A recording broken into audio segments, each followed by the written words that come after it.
Hey, it's Wes. And today is an exciting day because we're having a look at the new Aputure Infinibars. These come in many sizes, and many more sizes than you think. I'll explain that soon. We're going to put these through their paces, test them up against popular other linear or tube lights, and we're going to be testing color quality with a spectrometer. We'll get in deep and nerdy and see exactly how these stack up on the market, starting with the build quality as always. So first of all, you'll notice that there is a lot of metal in this build. Metal here, metal there. It gets pretty warm to the touch when operating, but that's good. It's sinking the heat out. These aren't as round as other lights. Let's have a look at this plastic cover here. Yeah, this is very soft plastic. It cuts quite easily. But that has advantages and disadvantages. A harder plastic might break more easily when dropped. We have magnetic panels on here, which are quite strong. That is not a lot of metal that I just stuck that to. So if you have something metal, you can stick it to something. If we check on the back here, we have a squishy display. I'm not going to put my knife on that because it would go right through. As you can see, we have a nicely mounted power jack right there, but also another one here, and another one here. What the heck is going on? What I have here is the 1 foot version. There's 2 foot, there's 4 foot. So we have a connector plate to put the two together, or as many as you want together. This plate is thick. Ugh. And the screws in it, nice big 1/4-20 screws, very beefy connector, comes with this big ol' Allen key, and the last thing for build quality is our spigot mount here, which is a bit of an odd design. It hooks into the back, to these 2 lips on the back that you can kind of see there, and then we spread the lips to tighten them, and boom, there you go. And the advantage of this is you can slide it around. If I had a longer light, there would be more of a range for sliding. We also have a 1/4-20 on one side and a 3/8 on the other side. Very versatile. Boom, boom. As far as I know, this is not weather sealed as well, which would be required to get us to 10. Overall, for build quality, I'm going to give this a 9.5 out of 10. Feature set. This has all the features. You have your RGB pixel light effects. Of course, everybody has that these days. And this shot is lit entirely by the 2 bars stuck together set to a rainbow pixel sweep. I start by lighting her face in the front with the rainbow, which actually projects a white light in total, and then wrapping around her to produce this entire effect using a 4-second exposure. Just the 1 light bar, nothing else is lighting her. This is a full pixel control light, which means that not the entire light has to be the same color at the same time. It can do effects sweeping and pulsing and changing as you go up and down the LEDs. You have the very full-featured Sidious Link app. So full-featured, it can be a bit overwhelming. It takes a little while to learn this app. It's not like some of the other apps that are so simple, they're incredibly intuitive. This one, you really can dig in deep and do your groupings and programs and presets, and woo, it's a lot. But the biggest feature for me is the configurability. It is wild, the stuff you can do with these. If you look closely here, we have, again, as I said, a power jack. This can be used in a few ways. Number one, I could just plug my power connector in here and charge it. Or I can plug it here and charge it.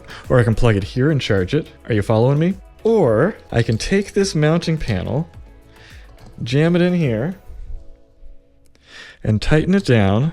I'm not going to tighten it all the way just yet. And this becomes 1 bar. And in the Sidious Link app, you can program it as 1 bar. You can tell it which one's on top, which one's on bottom, and it'll put it together like that. If we look closely at our power supply here, it says that you can use it for 4 of these, 2 of the 2-footers, or 1 of the 4-footers. Because as soon as these are connected together, I plug this light in here, or where's the other jack? Over here. It's powering both of these lights. Now, yes, they do have a battery. Not the best battery life in the world, but because of how easy it is to plug these things in, I feel like that's kind of mitigated. So as soon as they're connected, they're in the same power supply, and I can charge or power them both immediately, easily, because there's this power connector in their connection together. But it doesn't just end there. This can go in like this. It can go in like this. It can go in like this. It is just unbelievably configurable. Now imagine you have some 4-foot versions of this. and you string them all together. In the past, here's a more typical form factor for a tube light. Yeah, you could stick them close together, but it was always kind of a manual process. You can put a little spigot on the end to screw them into each other. This is the GVM BD45R, but they weren't really built around being completely seamless. Whereas the Infinibar, the whole idea, the whole concept behind it is just seamless connection, and they really nail that. So let's get this put together just to give a quick little look at that. Now I will have to point out that the LEDs don't exactly go all the way to the edge here, so it's not perfectly seamless, but it is the most seamless experience you're going to get in this sort of thing. Boop, boop. There we go. Now, to get them all linked up and nice and pretty together, we are going to have to open the Sidious Link app. And one interesting thing, if you're going to be doing a firmware update on these, I noticed that if you are connected to any other Aputure Amaran devices, firmware update will fail. However, once you disconnect and turn off all the other ones, you can update them one at a time. It would be nice if there was a prompt that told you that it was going to fail, because I'm sure that they're aware of that. All right, let's switch to HSI. So I've put these into a group. As you can see, we're a little dimmer in the middle here, but they are connected. Let's see if my group is lined up very well here. Let's switch to Pixel FX and see if this is backwards or not. Yeah, looks like I got it lined up. And so as you can see, it's not a perfect transition over here, but it is pretty darn close. So you can take as many lights as you want, string them together, and boom, you have one continuous light. And so you can do that to no limit. What might we be missing here? Well, this doesn't have native DMX control on board, but you can break out from the USB-C connector with Aputure's specific USB-C to DMX adapter, and that will give you control. Some would have an issue that there's no DMX connector, but in my mind, the way these operate is so far beyond DMX that there's really no reason for it. And this whole light stand connector spigot thing is... it's a bit rigid in my mind. What I like to use is one of these. This is just a Godox foot for an 8200 Pro, 8300. And this lets me screw into the quarter 20 on the bottom, or on the end, or on the side. It's got a bunch of stuff. Put it on a light stand and articulate it. This, you have to have something for articulating in the first place, and it like sticks right out of the back. Now, the reason for this is they want things to be behind it, not beside or in front of it, to increase the immersion level, but honestly I preferred using this anyway. You can skip to 13 minutes and 6 seconds to avoid this seizure-inducing section. Alright, let's have a look at our effects and see how they come out. One interesting thing that Aputure does is that they maintain all of their legacy effects while they have added newer Mark II effects with more options, more refined progressions. And so if you relied on the old effects and you need consistency like that, they've got your back. But if you want to start fresh and use the more configurable, the slightly improved effects that they have provided for you, you can do that too. But that does result in kind of a myriad of options to choose from. So again, this app has a lot of stuff going on in it, but it has pretty much everything that you want. Now, one of the great things about having a pixel effect light bar with RGB with white is that in your effects for stuff like fireworks and police car and things like that, you can have a lot more depth and richness to what's going on in that. If you just have a CCT controllable light, it's not nearly as useful for that sort of thing. And while we're staring at the back of the light here, we might as well get a little rant out of the way. This USB port is just for Aputure's own use for DMX control. This is not capable of being powered by USB-C, by power delivery. This is a crazy choice in my mind. I know they have a power supply capable of delivering a lot of power, but USB-C is capable of delivering tremendous amounts of power now.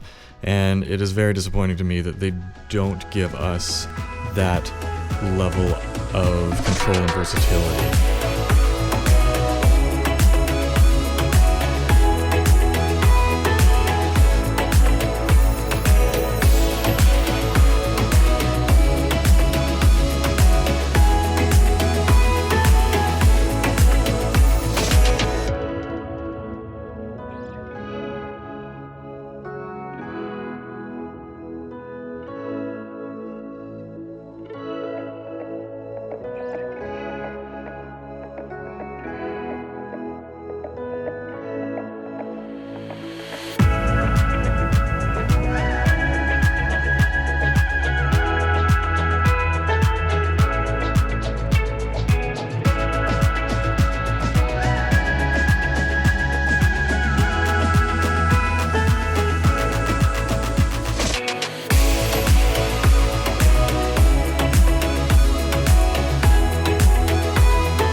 So for feature set, I have to give this a 10 out of 10. Nothing comes close at this point. Light quality, we tested this and we tested it hard. First, let's look at the white quality of this. At 5600K, we're looking at 96.2 CRI, 97.5 at 2700K, and 96.3 at 6500K. So that's consistently high right across the white balance. However, the R9 value, if you're just using these for white light, is only 85, which is kind of low. Top end lights now are between 96 and 98, and that is your skin reproduction color spectrum. So that's a bit low. So if you're using this, it's gonna mostly be for color. That's where it excels. In our Kelvin shift test, if we start at 5600K and then at 100% power, then go down to 10%, it shifts all the way to 6044, so it cools down a fair bit, so we lose some points there. However, we have a decently strong showing in the overall CCT accuracy. So at set to 5600K, it outputs 5694. When going down to 2700, it goes 2702, spot on there. And up to 6500, it puts out 6657. It's off by a little bit. That's decent, but that gives us a white balance, or CCT, a white light score of 74.2%. And if we go have a look at RGB, let's have a look at the output graph here. So an issue with this light is, and this is always the case with any light, we're starting real low at red here for our output lux. We're below 100, and then by the time we got up to like cyan, we're up to some pretty high numbers, but then once we hit blue, we dive all the way down to 42.7 lux, and that is very low. So for our output consistency, we were taking measurement every 30 degrees on the HSI, then we are finding out what the average deviation is, and then we're going to divide that by the average output so that it becomes uniform regardless of what the max output of these lights are. And this one scores very poorly at the light consistency for that because, you know, such a high and then such a low at the blue and then low again at the red. So it really depends on what color you're using. It vastly changes your output power. And then if we have a look at our saturation, which is the purity of each color of light coming out, we actually have a very solid score here. 97.7 on red, 95.3 on green, which is the highest, so good green tones on this, and 97 on blue, which is pretty good. If you want to see any of these scores and numbers, I have a link down in the description below where you can go over all the raw data yourself and make your own decisions. But overall, our RGB score is 80.1, and if we combine all those together, we get 77.1 or 77.2% if we average our light quality between white and RGB output. I do want to be clear, this is good, very good, just not excellent. Usability. If we flip this over, I would say that the size of these buttons implies that they don't really intend for you to use this with the physical controls most of the time. This is a teeny tiny little control wheel. I mean, it works fine, and the menu interface on this is quick and intuitive, and you can access everything in here, which is surprising. A lot of devices these days, you got to go into the app and the Bluetooth to get all of the settings, but it's all in there. That's fantastic. The app can be a little bit complicated if you're first getting started, but fantastic if what you need is a lot of features. The screen is very small, but the viewing angles are phenomenal. It doesn't depolarize, it doesn't change, it just looks the same from every angle. However, this lip here can kind of get in the way. The mounting bracket, as I said before, is a little bit on the weird side. As you can see, this light is more directional than other light bars. It is mostly a forward-facing light, which for me, I'm totally fine with that. But for some circumstances, that might change your consideration here because you might want the light to be coming out in like the 200-degree pattern that a lot of them do. This one, it does come out on the sides, but not nearly as much. It is mostly a front-facing light with a nice amount of diffusion. You can't see the LEDs in here at all. Connectivity and configurability is just insane. You can use this however you want in whatever way you want. And honestly, it's a little bit lighter than expected for something that is largely made out of metal. I mean, it's probably aluminum, but still. So for usability, it's a little bit on the complicated side at times. I'm just gonna give this an 8.5 out of 10. You've got to spend some time getting into it to really get the most out of it. Value. It used to be that there weren't a lot of contenders on this light bar side of the market.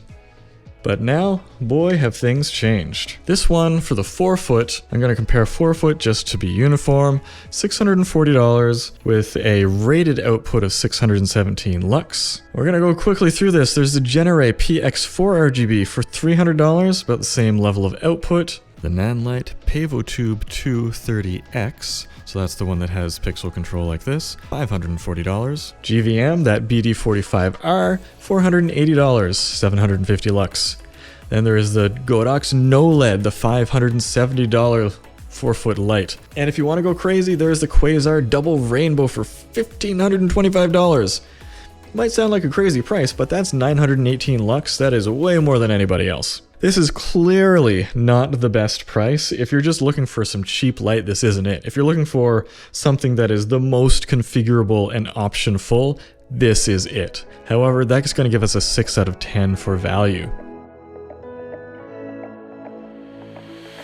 And that's going to give us a total score of 83.4%. Let's look at the score sheet. We are about halfway up because we make some compromises in creating a light that can do it all in every way. If you want to pick up one of these, there's going to be a link down in the description below to help support this channel and feed my fat cats. If you want to see higher resolution image samples, there's going to be a link in the description below as well. But until next time, let's take some very colorful photos.